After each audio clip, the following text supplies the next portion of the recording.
Je me souviens précisément de l'instant où la haine pure s'est cristallisée en moi. C'était lors de ce dîner de Noël. Dans leur villa prétendument parfaite. Quand Élise a ricané en disant que j'étais la honte de la famille. Une ratée qui vivait encore comme une étudiante à 35 ans. Et puis, calmement, j'ai posé les clés de leur maison sur la table et annoncé que je venais de signer l'expulsion. Le silence qui suivit fut plus assourdissant que n'importe quel cri. Les flammes de la cheminée dansaient sur les visages figés d'Antoine, mon frère aîné, et d'Élise, sa femme, cette créature sophistiquée aux lèvres toujours peintes en rouge sang. Les enfants, en bas, continuaient de jouer sans se douter que le monde de leurs parents venait de basculer. Je savourais chaque seconde de leur stupeur. Je m'appelle Claire Duval. J'habite un petit appartement sous les toits dans le 18e arrondissement de Paris. Un endroit que Élise qualifie de taudis pourra. Elle ignore que, depuis 5 ans, je possède en secret la villa de Saint-Cloud où ils résident. Cette demeure du 19e siècle avec parc et piscine qu'ils appellent notre rêve devenu réalité. Ils croient l'avoir achetée grâce à l'héritage d'Élise et au bonus d'Antoine chez BNP Paribas. La vérité est plus sombre, plus cruelle. Tout a commencé il y a 7 ans. À l'époque, j'étais associé d'Élise dans une petite galerie d'art contemporain rue de Seine. Nous expositions des jeunes peintres. Organisions des vernissages UP. Élise gérait les finances. Moi, les artistes et les relations. Elle était brillante, charismatique, issue d'une famille de notaires lyonnais. Moi, orpheline de parents ouvriers, j'avais gravi les échelons à la force du poignet. Antoine, mon frère, l'adorait. Il disait qu'elle m'avait sauvé en m'associant. Puis vint l'affaire des faux certificats d'authenticité. Des tableaux vendus comme des basquiat mineurs ou des soulages se révélèrent être des contrefaçons habiles. Les clients portèrent plainte. Des millions d'euros envolés. La police débarqua. Élise pleurait dans les bras d'Antoine, jurant son innocence. Elle me supplia. Les yeux rougis, Claire. Si je vais en prison, Antoine ne s'en remettra pas. Les enfants sont petits. Tu n'as personne. Toi. Prends la faute. Je te jure qu'on te dédommagera. J'étais naïve. Amoureuse de mon frère. Terrifiée à l'idée qu'il apprenne que sa femme parfaite était une escroc. J'ai signé les aveux. J'ai pris 5 ans ferme à Fresnes. Élise promit de payer un excellent avocat en appel. De m'envoyer de l'argent. De m'attendre. Rien. Visite rare. Lettres espacées. Puis plus rien. À ma sortie, j'étais une ex-détenue. Plus de travail dans l'art. J'ai enchaîné les petits boulots. Serveuse. Femme de ménage. Téléconseillère. Je vivais dans la misère qu'Élise me reprochait. Mais pendant ces années de prison, j'avais rencontré une codétenue. Une ancienne notaire condamnée pour blanchiment. Elle m'avait appris les rouages de l'immobilier. Les montages offshore. Les fiducies. À ma libération, elle m'avait confié un contact, un fonds d'investissement discret basé à Genève. Avec l'argent que j'avais caché avant mon arrestation, les commissions non déclarées que j'avais mises de côté sans le dire à Élise, j'ai investi. Discrètement. Actions Tech. Crypto avant l'explosion. Puis immobilier. En 3 ans, ma fortune silencieuse a décuplé. Personne ne savait. Pas même Antoine. Quand Élise et Antoine ont trouvé cette villa à Saint-Cloud, ils ont eu besoin d'un prêt relais important. La banque exigeait des garanties supplémentaires. Élise, paniquée, a falsifié des documents, encore. Le fonds genevois, que je contrôlais anonymement via une SCI, a racheté la dette. Puis la maison elle-même, quand le vendeur a accepté mon offre cash supérieure. Sur le contrat, le propriétaire apparaît comme une société écran. Antoine et Élise n'ont jamais vu mon nom. Ils ont emménagé, persuadés d'être enfin chez eux. Je les ai laissés savourer. 2 ans de réception fastueuse. De photos Instagram avec légende « Blessed Home Famille Parfaite ». Élise postait des stories où elle se moquait subtilement de certaines personnes qui n'avancent pas dans la vie. Je voyais tout. Je commentais parfois un cœur neutre. Ce Noël-là, Antoine insista pour que je vienne dîner. C'est la famille. Claire. Élise a préparé un menu étoilé. J'acceptais. J'arrivais avec une bouteille de vin modeste. Élise me toisa, tailleur Chanel. Bijoux discrets mais hors de prix. Toujours le même manteau, lança-t-elle en riant. Antoine rit jaune. À table. Après le foie gras. Elle attaqua, franchement Claire. À ton âge. Vivre encore en HLM, tu ne veux pas te reprendre, Antoine et moi. On pourrait te pistonner pour un poste de secrétaire. Les enfants pouffèrent. Antoine tenta de changer de sujet. Je souris. Puis je sortis l'enveloppe. Les clés tintèrent sur le marbre. Joyeux Noël. Voici les clés de votre maison. Enfin. De mon maison. L'expulsion est signifiée pour le 15 janvier. Vous avez 3 semaines pour partir. Élise blêmit. Tu plaisantes. Antoine, Claire. Qu'est-ce que c'est que cette blague? Je poussai les documents notariés. Mon nom. Clair et net. Comme propriétaire unique depuis 2 ans. Le chaos commença. Le cri d'Élise résonna dans la salle à manger comme un verre de cristal qui explose. C'est impossible, hurla-t-elle en arrachant les papiers. Ses ongles parfaitement manucurés griffèrent le papier glacé. Antoine, livide, me fixait comme si j'étais une étrangère. Les enfants, sentant la tension, s'étaient tus en bas. Je restais calme. Pour la première fois depuis des années, je me sentais puissante. Tout est légal. Élise. Tu peux appeler ton notaire habituel. Maître Bertrand. Il confirmera. Elle composa le numéro d'une main tremblante. Je sirotai mon vin. Le Bordeaux qu'elle avait servi, un Château Margaux 2005, avait soudain un goût de victoire. Maître Bertrand confirma. La voix du notaire, audible dans le silence, tomba comme un couperet. Oui, madame. La SCI Geneva Héritage est bien propriétaire depuis 2023. Le prêt relais a été racheté. Puis la vente définitive. Élise raccrocha. Ses yeux lançaient des éclairs. Comment as-tu eu l'argent? Toi, une ancienne taularde? Le mot claqua. Antoine sursauta. Il n'avait jamais prononcé ce mot devant moi. Je me levai lentement. Tu veux vraiment qu'on parle de prison devant Antoine? Élise, tu veux qu'on parle de qui a vraiment falsifié les certificats des tableaux? Elle se décomposa. Antoine fronça les sourcils. De quoi elle parle? Élise, je savourais le moment. Demande-lui. Antoine. Demande-lui pourquoi elle m'a supplié de prendre la faute à sa place. Parce que les enfants étaient petits, et que toi, tu ne supporterais pas le scandale. Élise se tourna vers mon frère. Les larmes aux yeux, des larmes de crocodile que je connaissais trop bien. Elle ment, elle essaie de nous détruire parce qu'elle est jalouse de notre vie. Antoine me regarda. Dans ses yeux, je vis le doute s'installer. Ce doute que j'avais attendu si longtemps. Je poursuivis. Voix basse mais tranchante, pendant que j'étais à Fresnes. Tu as utilisé l'argent de la galerie pour payer la compte de votre appartement à Neuilly. Tu as dit que c'était un investissement. Tu as promis de m'aider. Au lieu de ça, tu as changé les serrures de la galerie et vendu les dernières œuvres pour financer vos vacances à Courchevel. Élise hurla, menteuse. Preuve. Je sortis mon téléphone. J'ouvris un dossier cloud. Des scans de mails, de virements, de témoignages d'anciens employés. Tout ce que j'avais patiemment rassemblé pendant mes années de silence. Antoine feuilleta les documents sur mon écran. Son visage se défit progressivement. Élise. C'est ton signature. Là. Elle s'effondra sur une chaise. Pour la première fois, la grande Élise Duval pleurait pour de vrai. Je me rassis. La maison n'est que le début. J'ai aussi racheté les parts de la galerie que tu as revendues à la va-vite. Et les dettes que tu as contractées auprès de certains collectionneurs. Disons qu'ils sont maintenant mes créanciers. Antoine murmura, Claire. Pourquoi maintenant? Je le regardai droit dans les yeux. Parce que ce soir, Élise m'a traité de raté une fois de trop. Parce que pendant 5 ans, personne n'est venu me voir plus de 3 fois en prison. Parce que vous avez construit votre bonheur sur mes cendres. Le silence retomba. Lourd comme du plomb. Puis Élise se redressa soudain. Son regard avait changé. Plus de larmes. Une froideur que je reconnaissais, celle de la survie. Tu crois que c'est fini? Tu crois que je vais te laisser détruire ma famille? Je souris.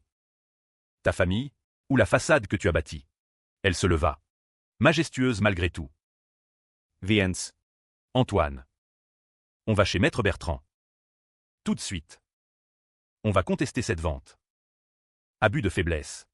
Escroquerie. Je trouverai. Antoine hésita. Il me regarda. Claire. On peut discuter? En privé? Élise le fusilla du regard. Ne lui parle pas. Elle veut nous mettre à la rue. Je haussai les épaules.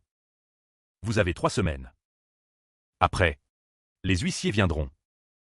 Je pris mon manteau. En passant devant Élise, Je murmurai, tu m'as appris la trahison. Maintenant, je te rends l'appareil. Dehors. La neige commençait à tomber sur Saint-Cloud.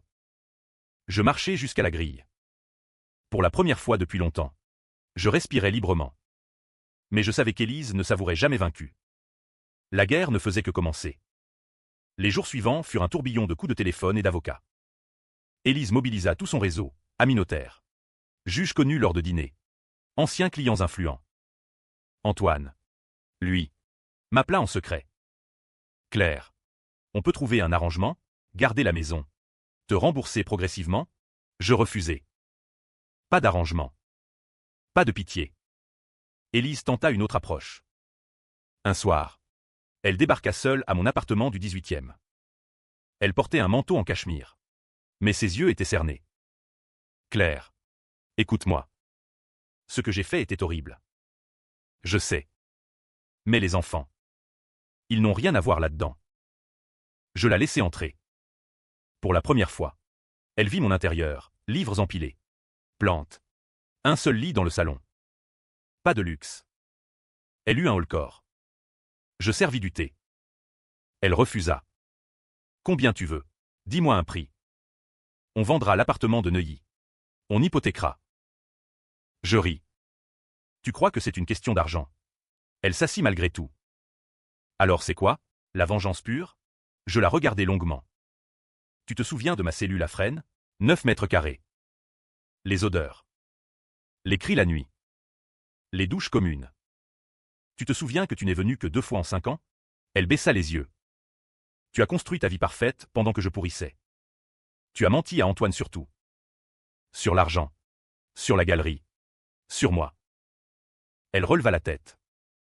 Et toi, tu nous as menti aussi. Pendant des années. Tu jouais la pauvre victime alors que tu étais riche. J'attendais le bon moment. Elle ricana. Tu es pire que moi. Peut-être. Cette pensée me traversa parfois la nuit. Mais je la chassais. Elle tenta une dernière carte. Si tu nous expulses, je dirai tout à Antoine. Tout sur la prison. Que tu as avoué volontairement. Il te haïra. Je souris. Il sait déjà. Je lui ai tout raconté hier soir. Mensonge. Mais elle blêmit. Elle partit en claquant la porte. Le lendemain, Antoine vint seul. Il avait pleuré. Élise m'a tout avoué. Les faux. La prison. Tout. Sa voix tremblait. Pourquoi tu ne m'as rien dit à l'époque? Parce que tu l'aimais. Et que tu ne m'aurais pas cru. Il hocha la tête. Je suis désolé. Claire. Tellement désolé. Pour la première fois, je sentis les larmes monter. Mon grand frère, celui qui m'avait protégé enfant, me regardait comme une étrangère qu'il avait trahie.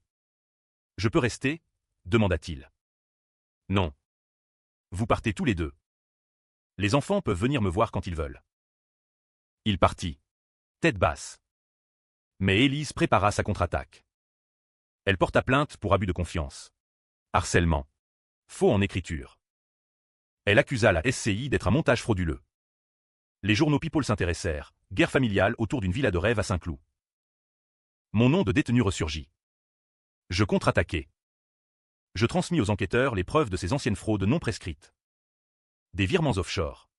Des faux supplémentaires. La police perquisitionna la villa. Élise fut placée en garde à vue. Antoine m'appela. Désespéré. Claire. Arrête. Elle va retourner en prison. Les enfants. Je répondis froidement, elle retourne où j'ai été. À son tour de goûter. Mais au fond, une fissure apparaissait dans ma certitude. La garde à vue d'Élise dura 48 heures. À sa sortie, elle était méconnaissable, cheveux défaits, maquillage absent. Les journalistes l'attendaient devant le commissariat. Elle ne dit rien. Antoine vint me voir avec les enfants. Pour la première fois, je les pris dans mes bras. Ma nièce de 10 ans murmura, « Pourquoi maman est partie avec la police ?» Je ne répondis pas. Antoine demanda, « Tu vas aller jusqu'au bout ?» Oui. Élise disparut 3 jours. Personne ne savait où. Antoine paniquait. Puis elle réapparut. Calme. Presque sereine. Elle convoqua une réunion familiale, juste nous 3, dans un café anonyme près de la gare Saint-Lazare. Elle arriva avec une enveloppe épaisse. Ouvre. Dedans, des photos. Moi. En prison. Avec ma codétenue notaire. Des échanges de mailles codées. Des preuves que j'avais monté la SCI pendant ma détention. En utilisant des informations privilégiées obtenues illégalement. Tu as fraudé aussi. Claire. Blanchiment via codétenu. Si je tombe, tu tombes avec moi. Antoine nous regarda tour à tour. Vous êtes folles toutes les deux. Je restai silencieuse. Elle avait raison sur certains points. Mes investissements n'étaient pas tous blancs. Elle proposa un marché, tu nous laisses la maison. Je retire ma plainte. On oublie tout. On repart de zéro. Je refusai. Elle sourit froidement. Alors je publie tout. Aux journaux. À Antoine. À tes nouveaux associés. Cette nuit-là, je ne dormis pas. Pour la première fois. Je doutais. Ma vengeance devenait-elle une nouvelle prison? Antoine prit une décision radicale. Il demanda le divorce. Il quitta la villa avec les enfants et s'installa dans un petit appartement à Boulogne. Il me dit, je ne peux plus vivre avec elle. Mais je ne peux pas non plus te laisser la détruire complètement. Élise resta seule dans la grande maison vide. Elle refusa de partir. Le 14 janvier, à la veille de l'expulsion, elle m'appela. Voix calme. Viens. Seul. Je vins. La villa était plongée dans l'obscurité. Seule la cheminée du salon brûlait. Élise était assise dans le grand fauteuil en cuir. Un verre de whisky à la main. Elle avait maigri. Assieds-toi. Je m'assis. Elle parla lentement. Tu sais pourquoi j'ai fait tout ça? À l'époque, ce n'était pas seulement pour les enfants. C'était parce que je t'enviais. Toi. La petite sœur courageuse. Talentueuse. Que tout le monde aimait. Antoine t'adorait plus que moi parfois. Les artistes te faisaient confiance. Moi. J'étais juste. L'argent. Je restais muette. Quand l'affaire a éclaté, j'ai paniqué. J'ai vu l'opportunité de te faire disparaître. De devenir la seule femme importante dans la vie d'Antoine. J'ai été monstrueuse. Elle posa une clé USB sur la table. Tout est là-dedans. Mes fraudes. Mes aveux complets. Envoie-les à la police si tu veux. Je plaiderai coupable. Je demandai, pourquoi maintenant? Parce que j'ai perdu. Antoine. Les enfants le voient à peine. La maison va me quitter. Je n'ai plus rien à perdre. Silence. Mais j'ai une dernière demande. Laisse les enfants garder des souvenirs ici. Ne vends pas tout de suite. Loue-la. Ou garde-la. Mais ne la détruis pas. Je pris la clé USB. Elle se leva. Je pars demain matin. Avant les huissiers. Elle monta à l'étage. Je restai seul devant le feu. Cette nuit-là, je pleurais. Pour la première fois depuis la prison. Le lendemain, les huissiers trouvèrent la villa vide. Élise avait disparu. Pas de mots. Juste un billet sur la table de la cuisine, tu as gagné. Prends soin d'Antoine et des enfants. La police la rechercha. En vain. Antoine et moi commençâmes à nous revoir. Lentement. Des cafés. Des promenades avec les enfants au bois de Boulogne. Il apprit ma fortune. Ne posa pas de questions sur sa provenance. Je gardai la villa. Je la fis rénover. J'y installai un atelier d'art au rez-de-chaussée. J'exposai de jeunes peintres. Gratuitement. Une forme de rédemption. Peut-être. 1 an plus tard. Une lettre arriva de Buenos Aires. Pas de signature. Juste une photo, Élise. Cheveux courts. Souriant devant un petit café. Au dos, je recommence. Sans mensonge cette fois. Merci de m'avoir forcé à regarder en face. Je ne répondis pas. Antoine demanda, tu crois qu'elle est heureuse? Je haussai les épaules. Peut-être. Ma vengeance avait détruit une famille. Mais elle en avait aussi libéré une autre. Antoine était plus présent pour ses enfants. Moi, j'avais retrouvé un frère. Et une maison pleine de lumière. Parfois, la nuit, je me demande si j'ai bien fait. Si la haine valait ce prix. Mais quand je vois les enfants rire dans le jardin, qui fut autrefois celui de leur mère, je me dis que oui. La trahison laisse des cicatrices. La vengeance aussi. Mais parfois, Des cicatrices. On construit quelque chose de nouveau.